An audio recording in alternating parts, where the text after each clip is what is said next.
Hello and welcome back. Today we're going to take a look at what I'll call our lightweight class, which is going to be all of the smaller style screwdrivers that we have to test out. Now you'll notice some are repeats from our last video because they didn't do as well in that video, so we're going to pit them up against the lighter weight class, and we'll see if any of the lighter weight ones can do better than those. So what we're going to do is we are going to take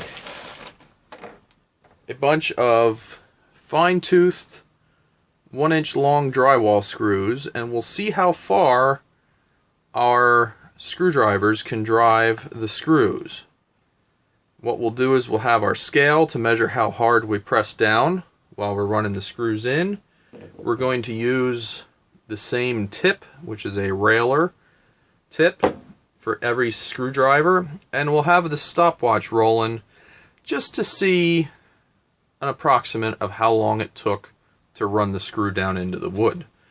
Now, I realize this piece of wood probably leaves a little to be desired, but we'll run some screws in here and just see, for fun's sake, what we have. So let's start it out with the Craftsman. And the Craftsman, to put the tip in, you have to pull the collet back, and it does lock the tip. And to get things going here, we'll get the Craftsman ready to go, and we get to a good spot to start, we'll run a screw. Okay, so the Craftsman's cut out. The screw is still standing proud. We'll take a look at that later.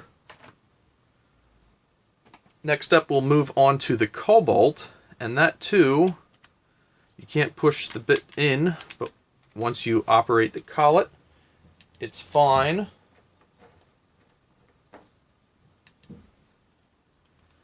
So let's get the Cobalt lined up here, and we'll run our screw in.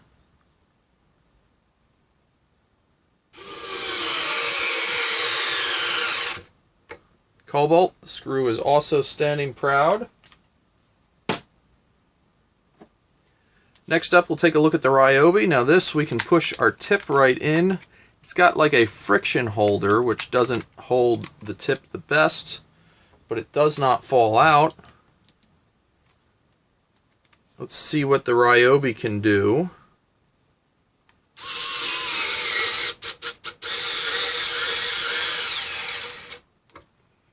That might have been my finger on the trigger there a little bit, but the Ryobi did get down further.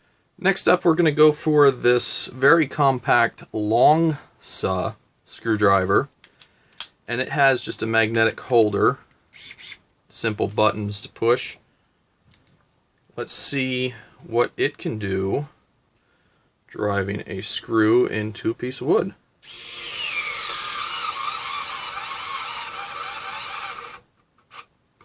That's about as far as it can go, and it's not very happy about what it's doing there.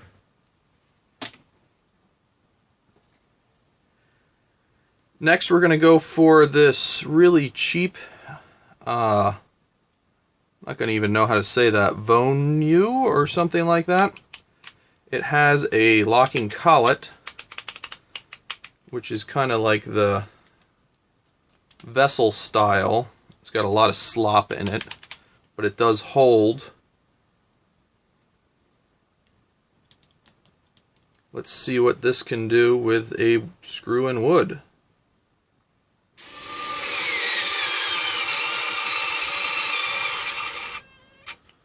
Okay, so far that did better than the Longsa and about the same as the Cobalt. Next, let's hit the Workpro. This also has a collet and has a fair amount of slop. Let's see what we can do with this.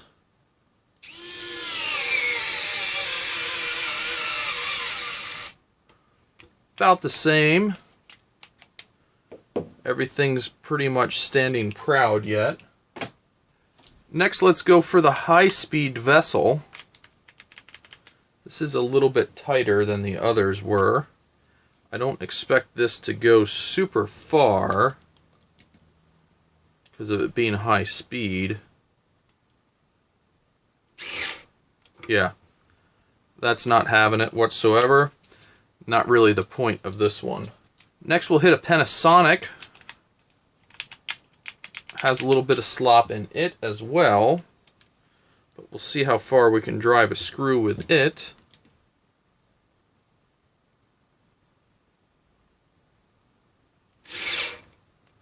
Not very far with that one. Next up we'll hit the Tone. Tone being a Japanese competitor to the Vessel. We'll see how it does, this being a one-speed tool.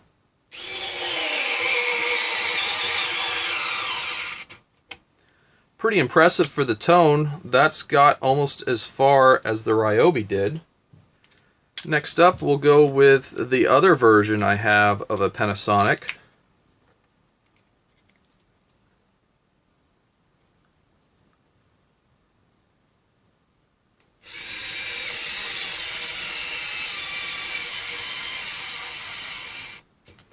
That ran the screw down pretty far. It was not very happy about it, but it did do it. And last, we're going to go with the crowd favorite, the Vessel 3-speed. And what we'll do is we'll do a run of each speed with this. So that's one speed. So now I've switched to the second speed. Let's see how it does.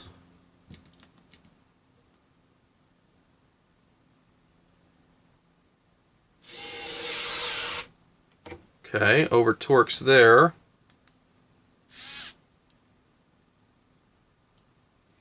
And now we've switched to the third speed.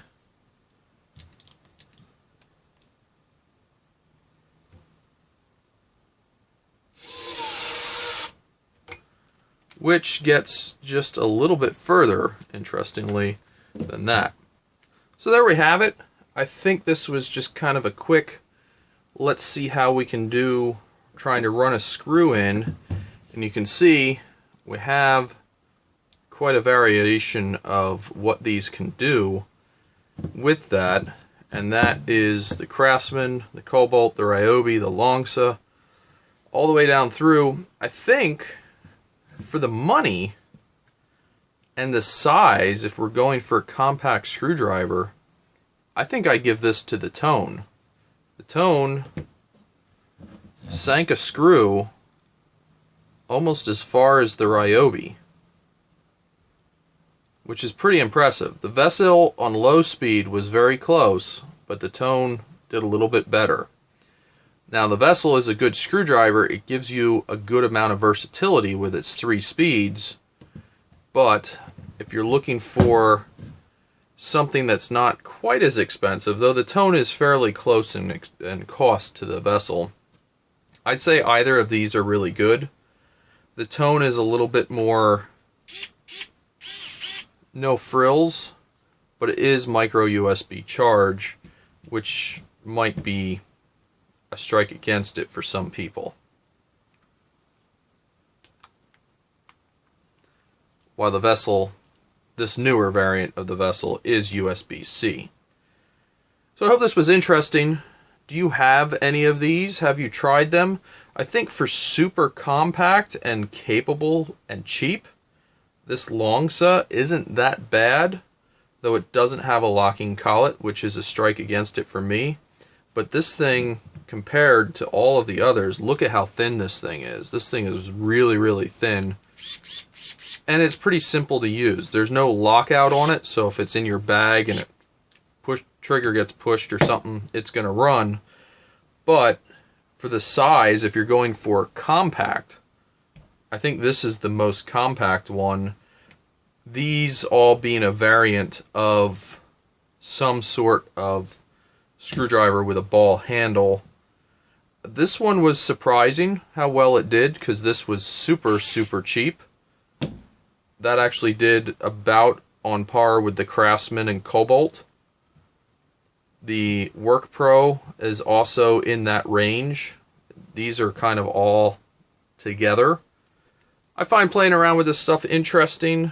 I wouldn't have thought, that we would get such a drastic difference between all of these across the board on how far they can drive screws in. But this being our first test, I think it's very interesting to see exactly how well they do, and I hope this was helpful. If you're looking to do something like this, drive screws into wood, none of these smaller, more compact screwdrivers are really what you want to do that job. Could you suffer through with it? Yes, but I don't think this is the type of screwdriver you'll be looking for if you want to do that. You probably want to look more towards a Works like this or the Bosch Go 3. They are bigger though if you look at them size-wise compared to all of these. But those would be more suited to running screws in like this. Let me know in the comments below if there's any other tests you'd like to see with these, keeping in mind that these are the lightweights. They do not have a lot of torque. We'll try and keep our tests more suited towards these. Running machine screws is probably going to be a really good test of these. They should be able to do that, running receptacle screws in or something like that. These are all, I think, going to be suited towards that job pretty nicely. So let me know in the comments if there's something you'd like to see me try with all of these. We do have the bigger series that we're doing as well with testing higher torque variants of these powered screwdrivers, so keep track of that if you're looking for a higher torque purpose for what you're looking to do. Hopefully this helps somebody out if they're looking at getting something like this and they want to do this with it. Hopefully that shows that maybe these models aren't exactly what you're looking for in order to achieve this task. So as always, thanks for watching and have a great day.